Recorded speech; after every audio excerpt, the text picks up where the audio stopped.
What up, Bench Buddy fans? The boys are back, and we got a special guest today in Jarrison Vandenboom. Jerry, say what up. What's up? Happy to be here. So this week we're going to be doing week 2, our NFL preview. It's coming a little late as we're doing it on Saturday, the day before the game start, but we'll just get into week 1 pick results here.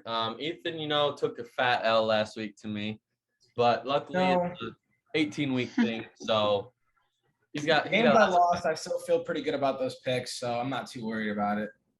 Tough first week. Always tough to pick the first week. But yeah, those were our picks last week and how they fared. And this week, we all three of us took Washington. Since it's past the game, we're not really going to talk about it. Great ending. If you're a Giants fan, I'm sorry. Washington, be happy about it. So Ethan, let's talk about our first game here. Explain why you're taking the Bengals here. All right, so I'm taking the Bengals over the Bears here because if you watched last Sunday night football game, you saw Matt Stafford torch the Bears defense, and that Bears secondary looked a little bit sus.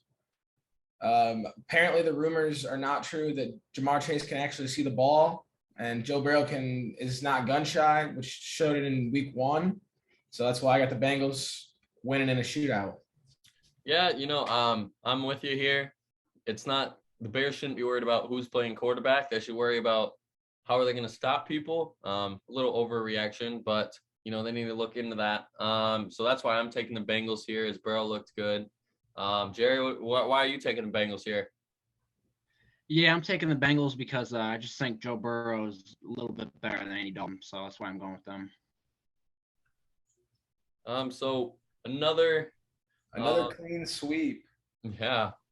I'm taking the Browns. I think it's going to be a pretty big win for Cleveland. They had the lead in 3 quarters over the Kansas City Chiefs, which is the best team in football. So Browns, even though after an 0-1 start, look forward to bounce back this week against the Texans. I'm with you there. The Browns are a top 5 team for sure.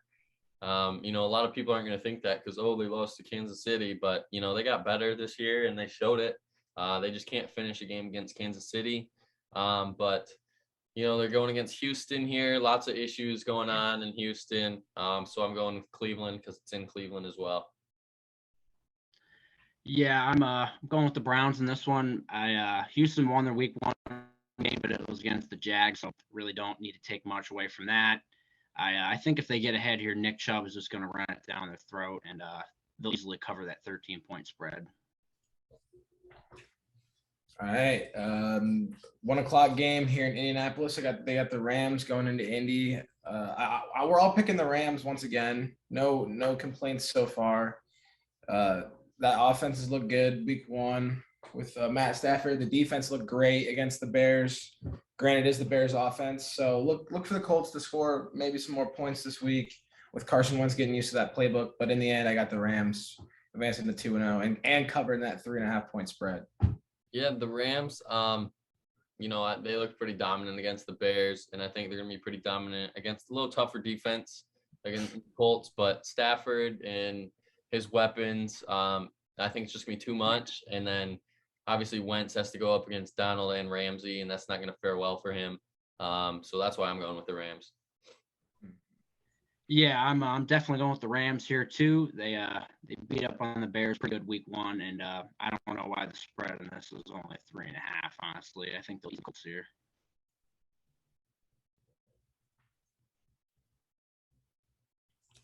Why is it so fidgety? Whatever. All right, next we have the Bills-Dolphins. I picked the Bills. I think they're going to bounce back from a tough – the thing is the Steelers have the best defensive line in the league, and the Bills' only real thing they can get better at is their offensive line. So that was just a bad matchup, but I think they're going to bounce back this week and beat the Dolphins in Miami. Yeah, I'm with you there. Josh Allen against a pretty average to bottom of the pack defense, in my opinion. I'm going with the Bills, and there's not really much said to be up about this game. Yeah, as for their week 1 loss, I really don't think you need to overreact to that. They lost to the Steelers, but it was kind of just because of that blocked punt, in my opinion. So I think they'll beat the Miami team here.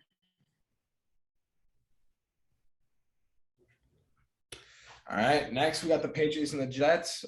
This is going to be a very tough game for Zach Wilson going up against Bill Belichick, who just destroys rookie quarterbacks.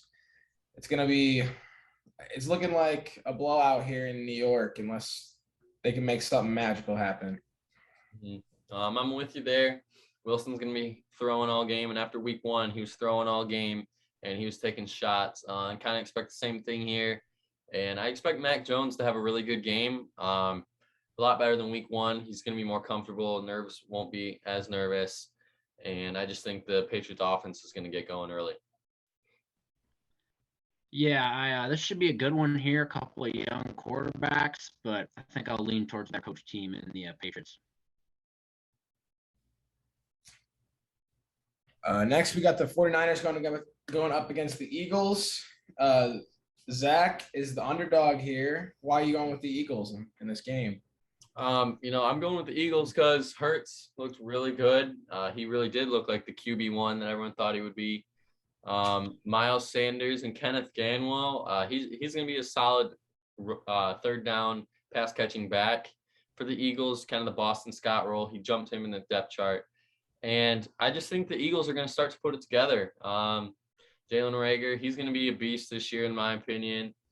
And, I mean, Ertz might have a potentially resurrecting year for his career if Hurts can keep performing. So I'm going with an upset here. It's in Philly. You know how Philly fans are. So it's a tough environment to play in for sure. But so, Jerry, why are you going with the Niners here?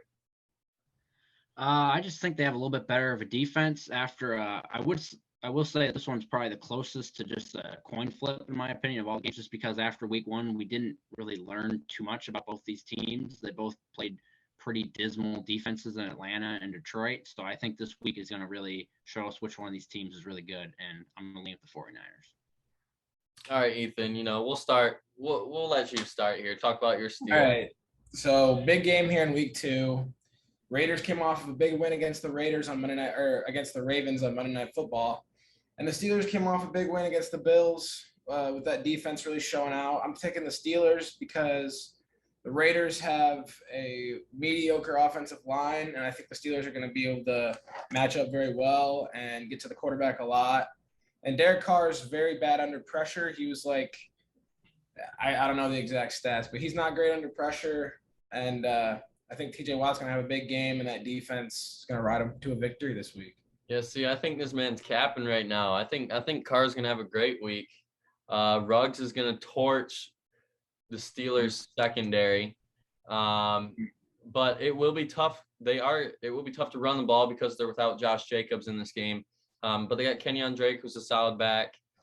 But expect Waller to have a pretty mediocre game for his standards because Watt will probably be shadowing him in, cover 2 defense, cover 3, whatever, if they're not, in man. But I think it will be a close game, a lot closer than that 6-point spread says. And I think it'll be whoever has the ball at the end will have a chance to win the game.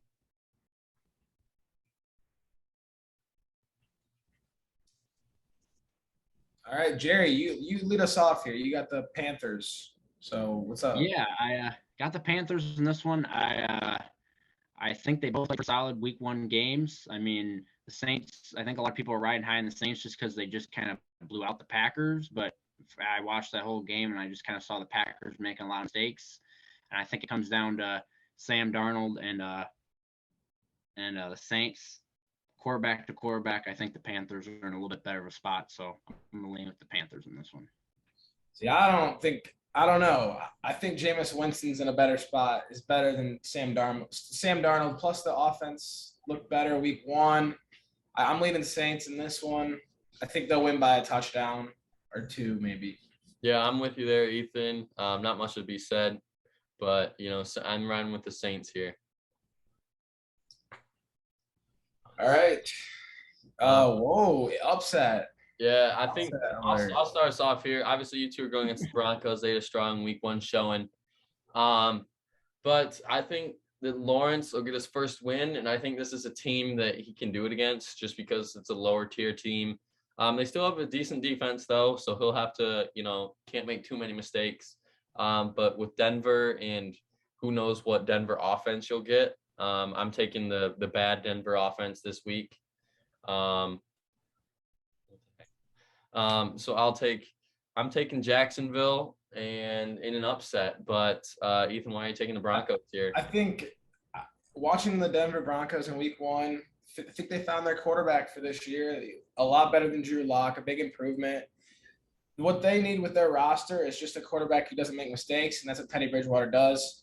So I think I'm much higher on the Broncos this year, especially beating up on the Jaguars who have a subpar offense. I think this will be a low-scoring game for the first half, and Denver will blow it out in the second half. All right, Jerry, why are we all going with the Cardinals here? I think after that week 1 performance, Kyler Murray is looking really good, and I think they'll be able to beat Minnesota. Minnesota looked solid too. They really took it to the Bengals, but they weren't able to complete the comeback. So I'm definitely going with the Cardinals in this one. Yeah, I think that defense looked good. Ethan and I can speak. I could probably speak for you here. You're on the same boat here. Kyler looks good, potential MVP candidate, and the Vikings pretty much just have Cook and Jefferson, and obviously Thielen had a big game last week, but you can't expect that every week. And obviously you have Chandler Jones who's coming at you, who already has 5 sacks on the year. So that's gonna be tough. But yeah, that's why we're all going with the Cardinals here. All right, the next game is going to be a clean sweep for the Buccaneers. 12.5-point favorites. What are you guys doing here for placing this bet? You taking the 12.5 points or taking the Falcons? I'm taking the Falcons. I'm going with Tampa because I take the Falcons on this. I'm gonna stick with Tampa because I think Tampa has a lot more to offer than what they showed week 1. I feel like that was more of a really conservative play calling. They only took a deep shot really once or twice, and both of the times they did it, it worked out for them. And Atlanta has one of those defenses just like the Cowboys, and I think they'll be a little more aggressive this week. So I think if they cover, it'll be like by 1 point, they'll win by 13 or 14, but nothing outrageous. All right. Next game, we got the Cowboys going up against the Chargers. I'm picking Justin Herbert and the Chargers. I think they'll win. This is going to be a great game. This might be one of the most entertaining games in the 425 slate because the offensive firepower you're going to see, especially going in Los Angeles too. But at the end of the day, the Chargers are the better team, have the more complete offense, and a much better defense as well. Yeah, I'm with you there. Not much to be said. You pretty much covered it all. But really, why is Jerry going with the Cowboys here?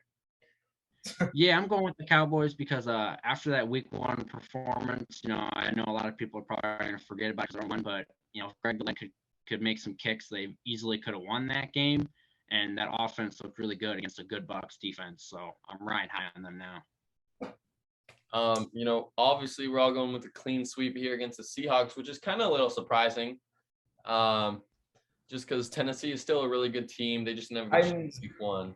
They did not look good week 1 at all. They got just absolutely blown out, especially by that defensive line. They just had no time to throw, could not get the running game going, and Seahawks look good. So taking the Seahawks. All right. Big game. Big game. Potential playoff matchup. MVPs are facing each other. We're all going with Mahomes and the Chiefs. I think it's just the safe bet. Like you can't bet against Mahomes. Right. Jerry, do you have anything to say about the Chiefs or why the Ravens could pull the upset here? Yeah, I'm definitely leaning with the Chiefs. I think I'm gonna pick the better team here in the primetime matchup. What I will say is I think only at a 3.5-point line is pretty surprising. I think if the Chiefs win, it'll easily be over 3.5. Yeah, I think that Mahomes. I think the Chiefs have a better overall roster, and I could see Lamar. I could see the Ravens coming close in this game, but then again, Mahomes is like 5-0 or something like that against Lamar. So Lamar's never beaten the Chiefs. So Also, with the Chiefs. Mahomes has never lost in the month of September. So yep. You just can't bet against the stats here. All right, Jerry, let's talk about the team. The Packers, yes, sir. I think this is a classic don't overreact to week one. I mean, they got blown out, but it was just a couple early mistakes, a couple early picks that kind of put them in that position. This game is at Lambeau. I mean, prime time. I don't think I see the Packers losing to a Detroit defense that looked terrible last week. Mm-hmm. I agree. They gave up 41 to they didn't even know who the starting quarterback was until a few days before the game. So if that says anything about this Lions defense, like they had a prep. I guess you could give them a little credit, but they had a prep for both quarterbacks. But even Lance still threw a touchdown, and there's just not much to be said about the Lions and how they can pull the upset here. I mean, it's possible. It's football. But if you're a betting man or woman, Packers are for sure the way to go. Ethan. Hey, Jerry, thanks for having us. Thanks for coming on today, man.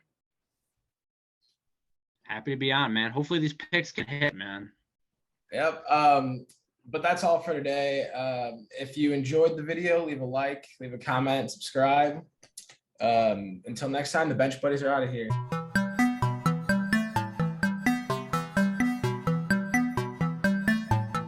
She never called back.